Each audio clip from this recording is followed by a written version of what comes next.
তো আজকে আমি আলোচনা করব আজকে সারাদিন আসলে কীভাবে কাটছে, সারাদিনে কি কি জিনিস শিখছি এবং কি কি ভুল হয়েছে, এবং আজকে সারাদিনে আমি কি কি কাজ এমন ছিল যেগুলো আসলে করা উচিত ছিল না। ভিডিও শেষে এগুলো সব জানতে পারবেন। তো শুরু করা যাক। তো প্রথম আজকে সকালে ঘুম থেকে উঠছি।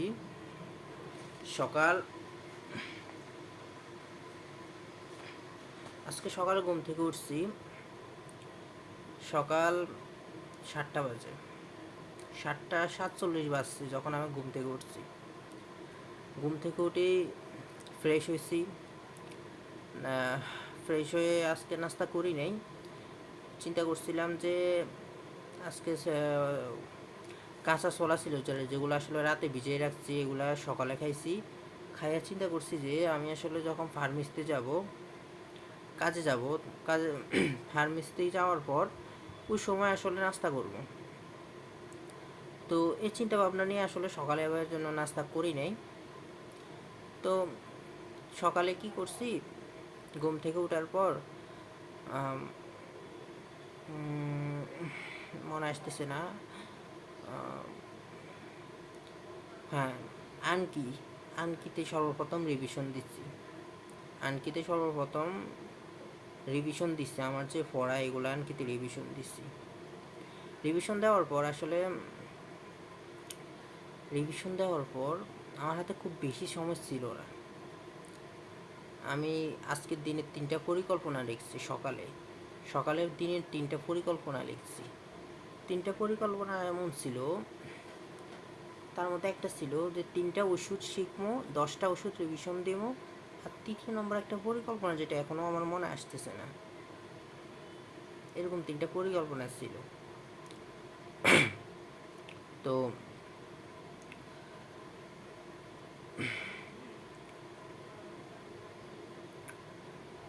তো এভাবে আসলে সকালটা কাটছে।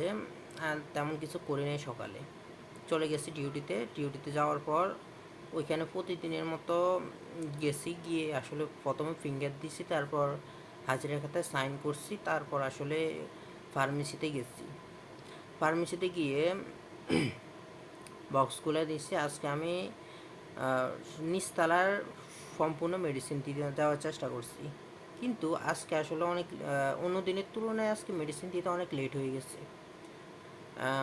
মেডিসিন দিতে 11টা 30 পর্যন্ত হয়ে গেছে।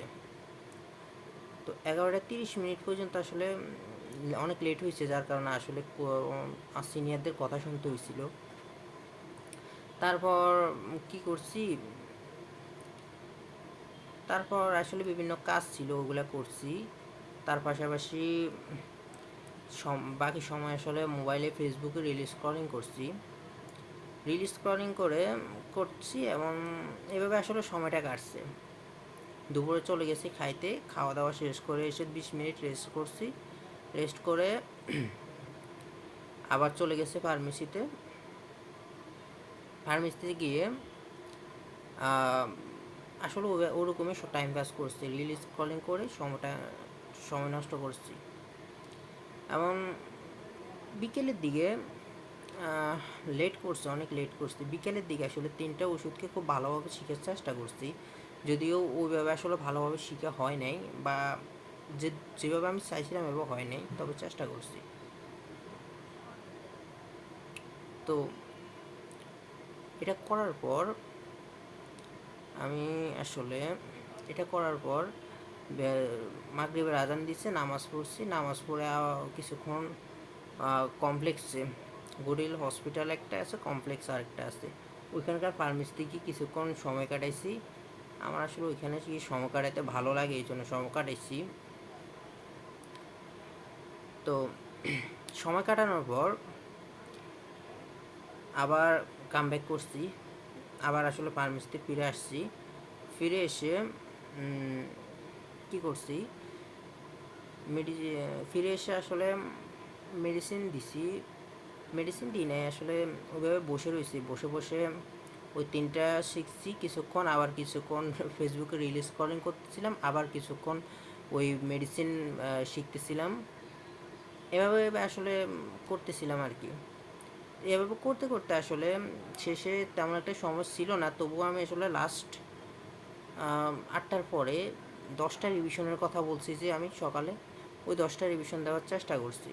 তার মধ্যে আমি 9টা কি 10টাই ভালোভাবে দিতে পারি, মানে ওইভাবে দিতে পারি না, কিন্তু রিভিশনটা দিছি। রিভিশন দেওয়ার পর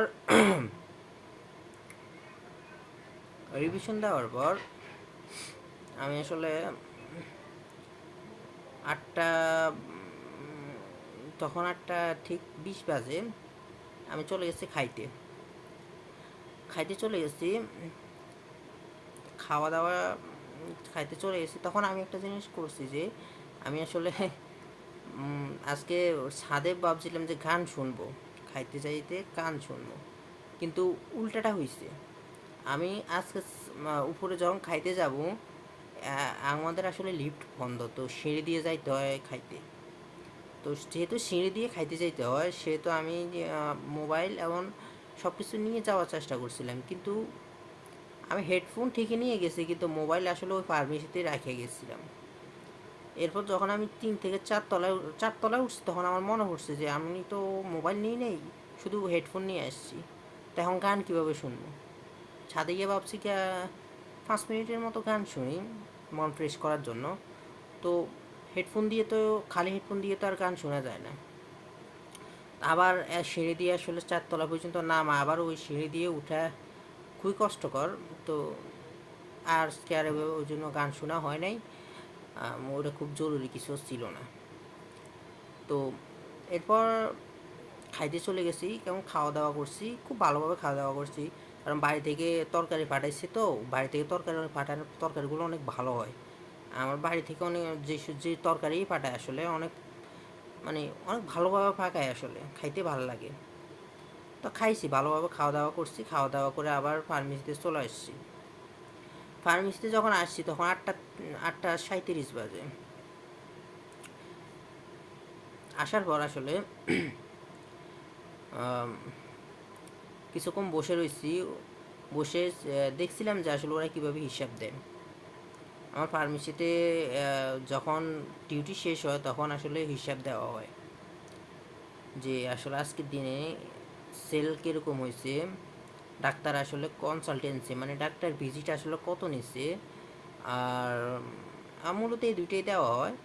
তো যেটা আমাদের সেল হয়েছে ওটা অফিসে জমা দেওয়া হয়, এবং ডাক্তার কনসালটেন্সি যেগুলো নিচ্ছে, সেল থেকে কনসালটেন্সি মাইনাস দিয়ে বাকি যে টাকাটা থাকে ওটা আসলে আমাদের দিয়ে দেওয়া হয়, কেননা এগুলো আমাদের পরবর্তীতে আবার ডাক্তারকে ভিজিট দিতে হবে এই জন্য।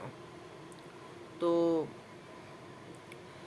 আমি গেছি হিসাব দিতে। ওখানে যেটা হয়েছে, ডাক্তার আসলে অ্যামাউন্ট আর সিগনেচার এমনভাবে করছে যে বোঝার উপায় নেই যে আসলে কোনটা অ্যামাউন্ট আর কোনটা আসলে সিগনেচার। দুটা আসলে একই সেম সেম, আপনি বুঝতে পারবেন না যে এটা কি অ্যামাউন্ট না ওটা সিগনেচার। তো যে হিসাব করতেছিল ও আমার বলতেছিল যে ভাইয়া এখানে সিগনেচার কোনটা আর অ্যামাউন্ট কোনটা। তা আমি অ্যামাউন্টের বলে দিছি সিগনেচার, এবং সিগনেচারে বলে দিছি অ্যামাউন্ট।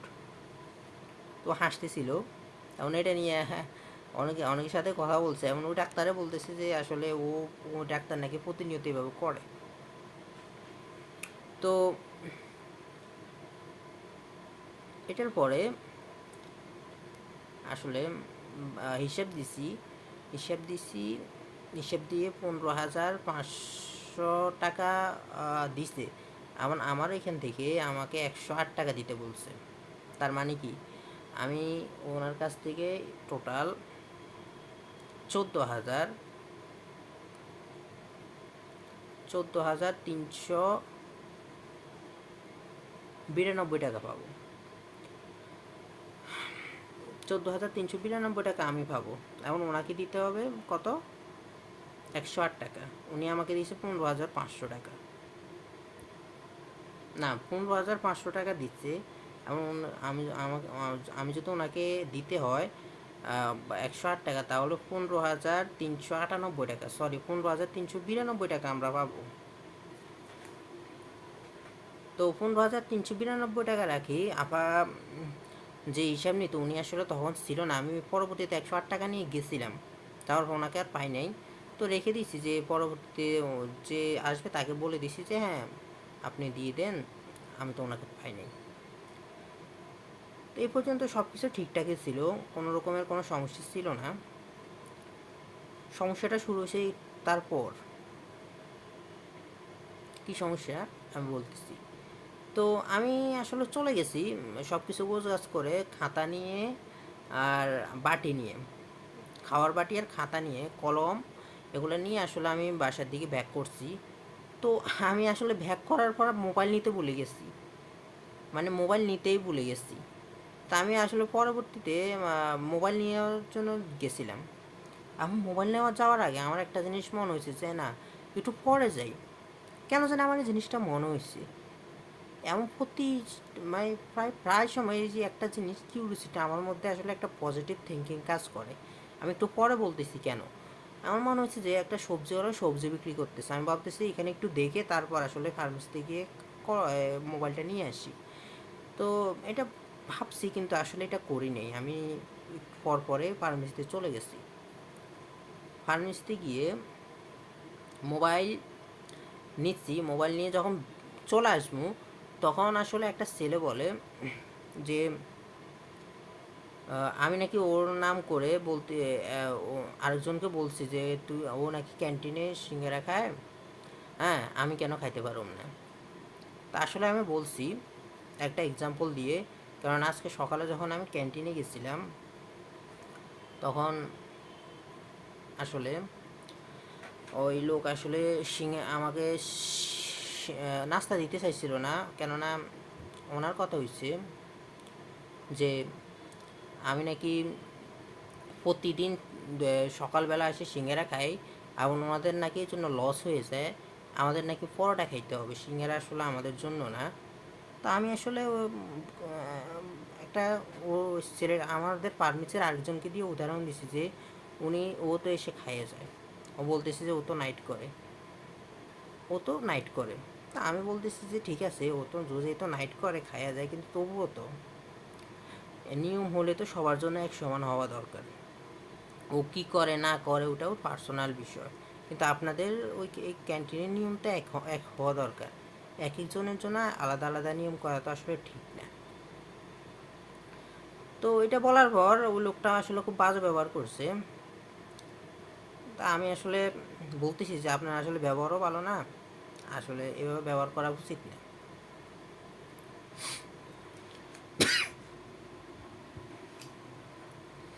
এটা বলার পর ওই লোকটা, আমি আসলে ওই সময় সকালে আর সিঙ্গারা খাই নাই, এমন রাতে এই কথাটা আসলে, হ্যাঁ রাতে তো ওই ওই যে আমি আমাদের ফার্মেসি যাকে দিয়ে এক্সাম্পল দিছিলাম যে হ্যাঁ ও তো খায়, আমি কেন খাইতে পারব না। তো ওই লোকটা ওরে গিয়া বলছে যে হ্যাঁ তোর নাম দিয়ে বলছে যে তুই তো খাস, ও কেন খাইতে পারবে না। তো ও আবার আমারে বলতেছে যে তুই আমার নাম কেন বলছিস।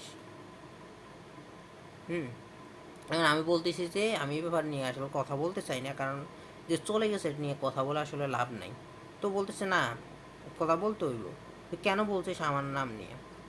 তা বলছি তো সমস্যা কী, এখানে আপনার নাম নিয়ে বলছি, আপনার তো আর একা না যে এই নামে তারও অনেক লোক আছে। না আমি আসলে এইটা বলছি, বলার পর ও বলতেছে যে তা পাগল হয়ে গেছে, উল্টাপাল্টা কথা বলতেছে। তা আমি বলতেছি আর কে পাগল হয়েছে, বলতেছি যে আসলে কে পাগল হয়েছে, পাগল তো তুমি আরেকজনকে পাগল বলতেছ নিজের থেকে এসে কথা বলে। তো এরকম কথা কাটাকাটির মধ্যে এক পর্যায়ে আসলে মারামারির পর্যায়ে চলে গেছে। হ্যাঁ, তো ওই যে ক্যান্টিনের যে লোকটা ও আসলে আমরা সরাইয়া দিচ্ছে, মারামারি যখন পর্যায়ে চলে গেছে তো ও আসলে আমাকে ওইখান থেকে সরাইয়া দিচ্ছে। হ্যাঁ, তো সরাই দেওয়ার পর যেটা হয়েছিল, আমি আসলে চাইলে ওখানে মারামারি করতে পারতাম, কারণ এটা আসলে খুব বেশি কোনো বড় কোনো সমস্যা ছিল না মারামারি করাটা। তো আমি চিন্তা করছি যে মারামারি করার পর সে যে লাউ হয়ে করুক, কোনো লাভ হবে না।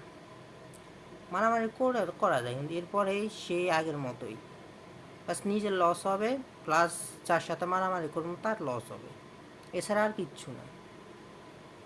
তো আমি আসলে আমার বাবাকে বলছি যে এই ব্যাপার, তো এখন একটা ও আমার গায়ে হাত হাত দেওয়ার মতো অবস্থায় চলে গেছে, আপনি একটা কিছু করেন। বলার পর বাবা বলছিল যে হ্যাঁ ম্যানেজার আছে, ম্যানেজার থাকলে ওনাকে দে, আমি কথা বলতেছি। আমি খুঁজছি ম্যানেজার অফিসে তো দেখি নাই। পরবর্তীতে হ্যাঁ ওকে দেখছি ম্যানেজারকে দেখার পর আমি আসলে ওকে দিয়ে দিচ্ছি যে আমার বাবা কথা বলে একটু কথা বলে নেয়। তো কথা বলে এরপর অফিসে আসছে। অফিসে এসে লোকটাও, ওই ক্যান্টিনের লোকটাও ছিল, সবাই মিলে আসলে হ্যাঁ সবাই মিলে আসলে ওইভাবে কথা বলছে যে কী হয়েছে না হয়েছে, সবাই মিলে আসলে এভাবে কথা বলছে। তো ম্যানেজার তেমন কিছু বলে নাই, ঠিক আছে, কেমন কিছুই বলে নাই। তো বাস সমাধান করার চেষ্টা করছিল, যদিও সমাধান আগের থেকে হয়ে গেছিলো, বাস আমি জিনিসটাকে জানাই দিছিলাম। তো এরপর আর কি আমি বাসায় চলে আসছি। বাসায় চলে আসে গোসল করছি, গোসল করে গোসল করার পর এখন ভিডিও করতেছি।